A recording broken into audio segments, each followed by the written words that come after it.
تو حضرت ہارون علیہ الصلوۃ والسلام نے فرمایا کہ تمہارے ہاتھ میں کیا ہے؟ تو اس نے کہا کہ میرے ہاتھ میں جبریل علیہ الصلوۃ والسلام کے قدموں کی مٹی ہے۔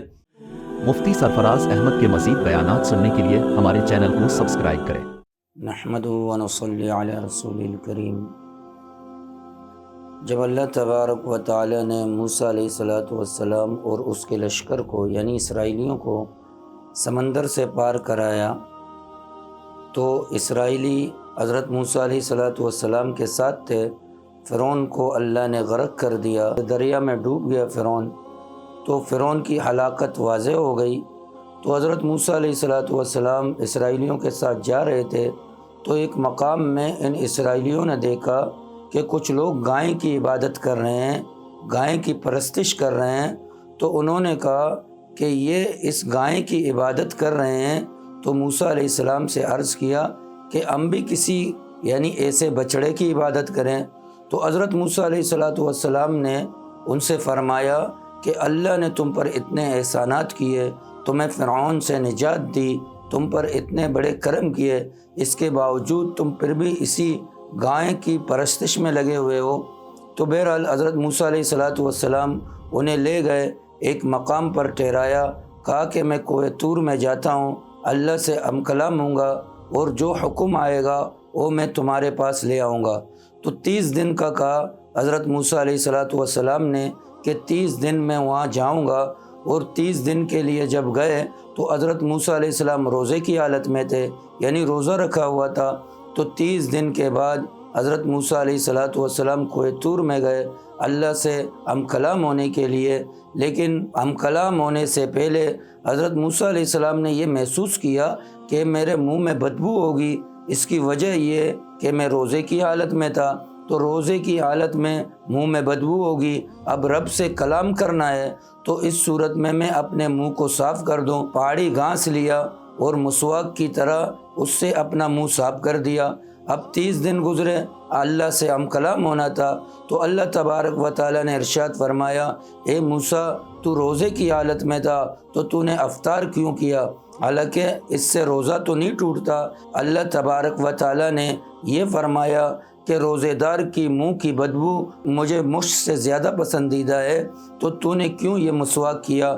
تو اس کے لیے اب تو 10 دن اور روزے لگ، یعنی 10 دن روزے رکھ، پھر اس کے بعد آ جا۔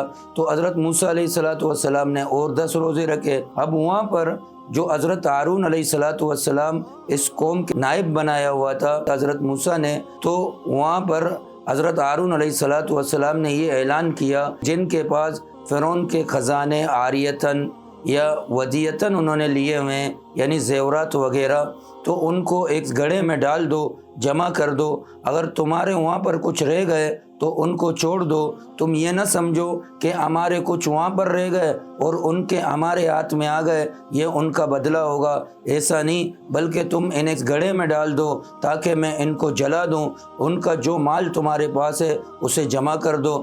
تو سب نے جمع کیا۔ سامری جو تھا اس کے ہاتھ میں حضرت جبرائیل علیہ الصلوۃ والسلام کے قدم کی مٹی تھی، یعنی وہ جب قدم رکھتے تھے تو بے جان زمین اللہ اس میں سبزہ کر دیتے تھے، تو اس نے اس مٹی کو اٹھا لیا تھا اور اپنی مٹھی میں رکھا ہوا تھا۔ تو حضرت ہارون علیہ الصلوۃ والسلام نے فرمایا کہ تمہارے ہاتھ میں کیا ہے؟ تو اس نے کہا کہ میرے ہاتھ میں جبریل علیہ الصلوۃ والسلام کے قدموں کی مٹی ہے۔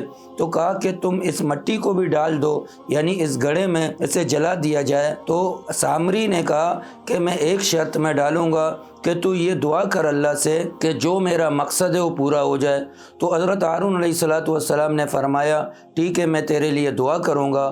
اب اس کا مقصد یہ تھا، اس کے دل میں بچڑے کی پوجا پرستی عبادت اس کا مقصد تھا، تو اس کا مقصد یہ تھا کہ یہ جو زیورات جلائے جائیں یہ بچڑے کی شکل اختیار کر لے، تو اس کا مقصد یہ تھا۔ لیکن ہارون علیہ الصلوۃ والسلام نے جب زیوراتوں کو جلایا تو وہ بچڑے کی شکل اختیار کر گئی، کیونکہ حضرت ہارون علیہ الصلوۃ والسلام نے دعا کی تھی کہ سامری کا جو مقصد ہے وہ پورا ہو جائے، تو اس کا مقصد بچڑا تھا اور وہ زیورات بچڑا بن گئے۔ اب اس میں ایک آواز آتی تھی، تو حضرت ابن عباس رضی اللہ تعالیٰ عنہما کی روایت کے مطابق وہ تھا تو بے جان، لیکن پیچھے سے اسے جب ہوا لگتا تو منہ سے اس کے آواز آتی۔ اب سامری نے یعنی اس میں گروپ میں فرقے بنا دیے، کہا کہ بھائی موسیٰ علیہ السلام نے ہم سے 30 دن کا وعدہ کیا، اب 30 دن سے زیادہ ہو گئے لیکن موسیٰ علیہ السلام ابھی تک آئے نہیں، یعنی موسیٰ علیہ السلام نے اپنے رب کو بلا دیا،